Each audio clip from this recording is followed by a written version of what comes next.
अब राजस्थान के संदर्भ में यदि जल की स्थिति देखी जाए तो राजस्थान का अधिक 61% भाग वो मरुस्थलीय है, शेष भाग पर्वतीय पठारी क्षेत्र है।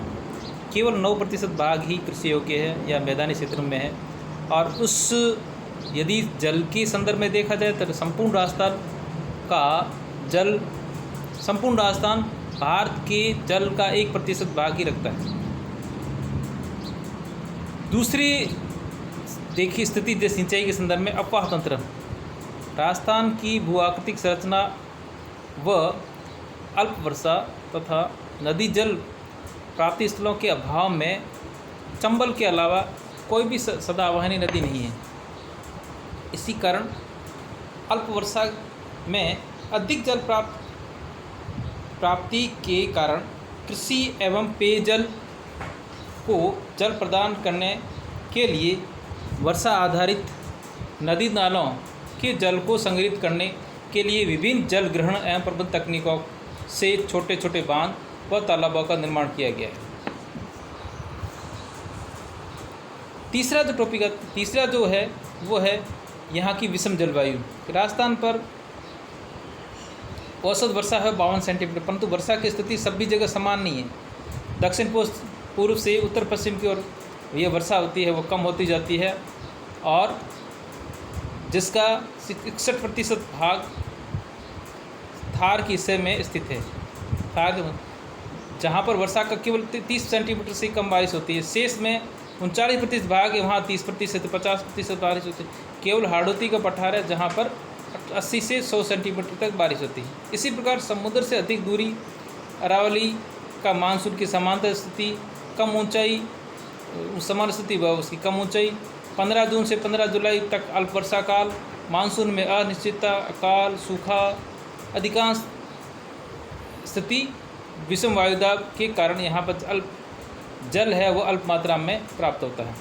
इसी प्रकार तापांतर में अधिकता, ऋतुओं में विषमता, गर्मियों में लू, सर्दियों में शीतलहर जैसी पवनें, बंगाल की खाड़ी की मानसूनी शाखा से अति अल्प वर्षा में जल प्राप्ति, इसी प्रकार अकाल, अनिश्चित वर्षा, भूजल का गिरता, ये सभी कारक है वो सिंचाई को प्रेरित करते हैं।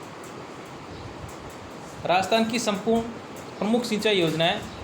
तीसरा जो आता है वो है राजस्थान की मिट्टी, अर्थात मिट्टी हाड़ौती अरावली को छोड़कर शेष भागों में वो मिट्टी अधिकांश बलुई मिट्टी पाई जाती है, और अन्य स्थानों पर मिट्टी वो मिश्रित रूप में पाई जाती है। इस मिट्टी के कण बड़े होने व उपजाऊपन की कमी के कारण जल अवशोषण की क्षमता अति अल्प होती है, और इसी प्रकार राजस्थान में अधिकांश भाग कर्क रेखा के समीप होने के कारण सूर्यताप की मात्रा अधिक रहती है, जिससे औसत वर्षा से वाष्पोत्सर्जन की दर अधिक होती है, और मिट्टी में पाए जाने वाली नमी के कारण फसलों को पर्याप्त मात्रा में जल प्राप्त नहीं हो पाता है। जैसे कि ये इस मानचित्र को हम लोग देखें तो इस मानचित्र में ये स्तर है वो वर्षा का है, देखा जाए ये सोइल कंडीशंस है। संपूर्ण भाग में बलुई मिट्टी, ये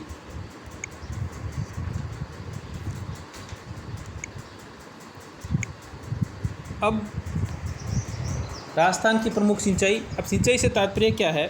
सिंचाई से तात्पर्य वर्षा के अतिरिक्त वर्षा जल के अतिरिक्त फसलों को कृत्रिम रूप से जल प्रदान करने की तकनीक, जो राजस्थान में अधिकांशतः रबी फसलों के लिए आवश्यक है। यह यहाँ तक उन भागों उपयुक्त जहाँ अधिक ढाल में पानी व्यर्थ चला जाता है या मिट्टी में नमी की मात्रा अल्प रहती है, वहाँ पर सिंचाई परियोजनाएं या सिंचाई आवश्यक होती है। इन सिंचाई परियोजनाओं को उनके सिंचित क्षेत्र के अनुसार वृहद सिंचाई योजना, जो 10,000 हेक्टेयर से अधिक क्षेत्र को सिंचाई करती है, मध्यम सिंचाई योजना जो 2,000 से 10,000 तक के क्षेत्र को सिंचित करती है, और लघु सिंचाई योजना जो कि 2,000 हेक्टेयर से कम सिंचाई क्षेत्र को सिंचित करती है। राजस्थान में इन्हीं सिंचाई योजनाओं के अन्य पर्पज भी है, जैसे पेयजल आपूर्ति, बाढ़, मिट्टी अपर्दन, विद्युत उत्पादन, वर्षा जल प्रबंधन, संरक्षण, पेयजल, कृषि, पेयजल, आर्थिक विकास जैसे आर्थिक कारक भी इसी सिंचाई परियोजना में सम्मिलित है।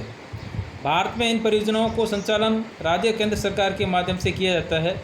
केंद्र सरकार के द्वारा भाखड़ा नागल बांध, रिहिंद, दामोदर, हीराकुंड, कोसी, तिहरी परियोजनाएं कुछ राज्यों कुछ स्वतंत्र परियोजना भी है, जैसे चंबल परियोजना मध्य प्रदेश राजस्थान की, नागार्जुन आंध्र प्रदेश की, तुंगभद्रा आंध्र प्रदेश कर्नाटक की, सरदार सरोवर गुजरात की, मध्य प्रदेश राजस्थान की, मयूराक्षी पश्चिम बंगाल की। ये संचालित राज्यों के द्वारा भी इन सिंचाई परियोजनाओं को संचालित किया जाता है। सिंचाई में मैंने आपको पहले बता ही दिया है, वर्षा के अभाव में भूमि को कृत्रिम तरीके से जल पिलाने की प्रक्रिया सिंचाई कहलाती है। क्षेत्रफल की दृष्टि से भारत देश के सबसे बड़े राजस्थान में कुल सतह जल का 1.1.6% उपलब्ध है और राजस्थान में कृषि योग्य भाग देश का 2.3। राजस्थान राज्य में कृषि योग्य भूमि का 2.3% भाग वर्षा पर निर्भर है। सिंचाई आधारित संरचना का अंग है और योजनाबद्ध विकास से 60 वर्षों के बाद राजस्थान में आधारभूत संरचना की दृष्टि से भारत के अन्य राज्यों के मुकाबले यह पिछड़ा हुआ है। राजस्थान में मरुस्थल की अधिकता होने के बावजूद सिंचाई के साधन उपलब्ध है, जिन्हें हम 3 भागों में बांटते हैं। प्रमुख पहला कुएं व नलकूप, दूसरा नहरें, तीसरा तालाब, एनीकट व जोहड़। कुएं व नलकूप संपूर्ण सिंचाई का 73.51% है। राजस्थान में सर्वाधिक सिंचाई व कुओं नलकूपों के द्वारा की जाती है और कुओं के द्वारा जो सर्वाधिक सिंचाई की जाती है वो जयपुर में की जाती है और नलकूपों के द्वारा सिंचाई सर्वाधिक की जाती है वो भरतपुर जिले में की जाती है। इसी प्रकार नहरों के द्वारा कुल सिंचाई होती है वो 24.44% होती है और सर्वाधिक नहरी सिंचाई वाला जिला है वो आपके गंगानगर है। तालाब व एनीकट के द्वारा कुल सिंचाई 2.05% होती है और तालाबों द्वारा सर्वाधिक सिंचाई भीलवाड़ा जिला में होती है। राजस्थान राज्य में नदियों और झीलों के अलावा भी सरकार के सहयोग से सिंचाई हेतु कई प्रकार की परियोजनाएं संचालित की जाती हैं।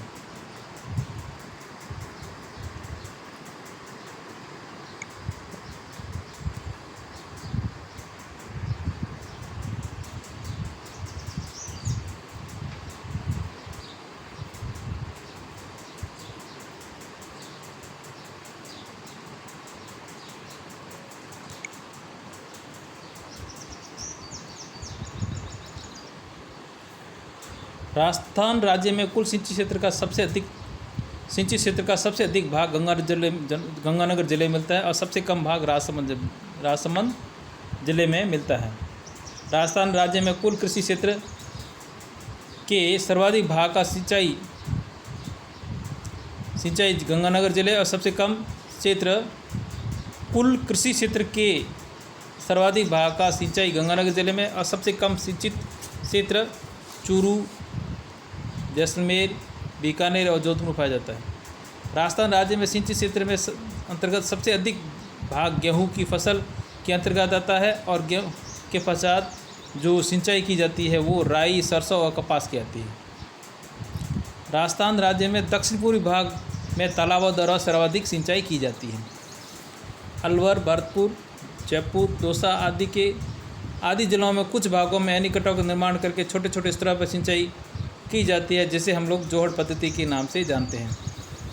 राजस्थान राज्य में जोहड़ पद्धति को लोकप्रिय बनाने का श्रेय मैक्समे पुरस्कार राजेंद्र सिंह को जाया, जिसे जोहड़ वाले बाबा के नाम से जाना जाता है। राजस्थान की प्रमुख सिंचाई योजनाएं ध्यान लिखिए। राजस्थान में 4 प्रकार की सिंचाई योजनाओं को संचालित किया गया है। बहुउद्देशीय सिंचाई परियोजनाएं, वृहद सिंचाई परियोजनाएं, मध्य सिंचाई परियोजनाएं और लघु सिंचाई परियोजना। नोट: इंदिरा गांधी नहर राजस्थान की सबसे बड़ी और महत्वपूर्ण सिंचाई परियोजना है, जबकि बिस्तरपुर बांध राजस्थान की सबसे बड़ी पेयजल परियोजना है। राजस्थान की प्रमुख सिंचाई परियोजना भाखड़ा नागल परियोजना, व्यास परियोजना,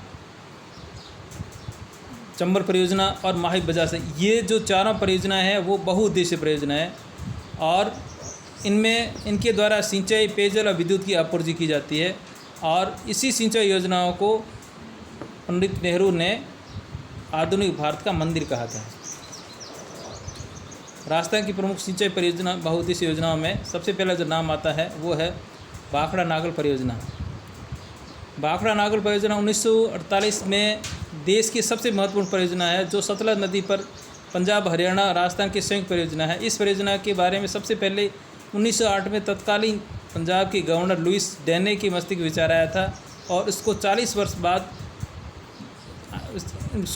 वर्ष बाद बनाया गया था। इसकी आधारशिला 17 नवंबर 1955 में तत्कालीन प्रधानमंत्री जवाहरलाल नेहरू ने रखी थी और अमेरिकी बांध निर्माता हार्वेस्ट लॉन्केमैन के निर्देशन में 1962 में हुआ था। 2 अक्टूबर 1963 को नेहरू ने इसे देश को समर्पित किया जाता है। इसे नेहरू ने उभरते भारत का नया मंदिर नाम दिया था भारत, जिसका उद्देश्य सतलज, इस परियोजना का मुख्य उद्देश्य था सतलज और व्यास, सतलज यमुना के मध्य के भागों में सिंचाई एवं विद्युत तथा पेयजल की आपूर्ति, आर्थिक विकास व बाढ़ को रोकने का प्रमुख कार्य था।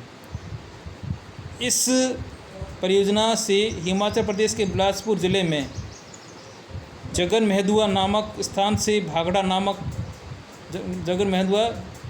महदुआ में भाखड़ा नामक स्थान पर कंक्रीट से बना एक गुरुत्व बांध बनाया गया, जिसकी ऊंचाई 741 फीट है और 1700 फीट लंबा है। यहाँ पर सतलज नंदा देवी की धार और रामगढ़ की धार के बीच में सकड़े गार्ज में चलती है और उस गार्ज पर इस बांध को बनाया गया। इस बांध के अतिरिक्त जल के लिए 166 किलोमीटर दूर पर गोविंद सागर झील बनाया गया है। इस बांध से लगभग 13 किलोमीटर दूर पर नागल बैराज की स्थापना की गई, जहां पर भाखड़ा नागल से प्राप्त जल को नहरों के माध्यम से सिंचाई के रूप में उपयोग किया जाता है। नागल नहर, बिस्दुआब नहर, भाखड़ा नरवाल नहरें इसी बांध से निकाले गए।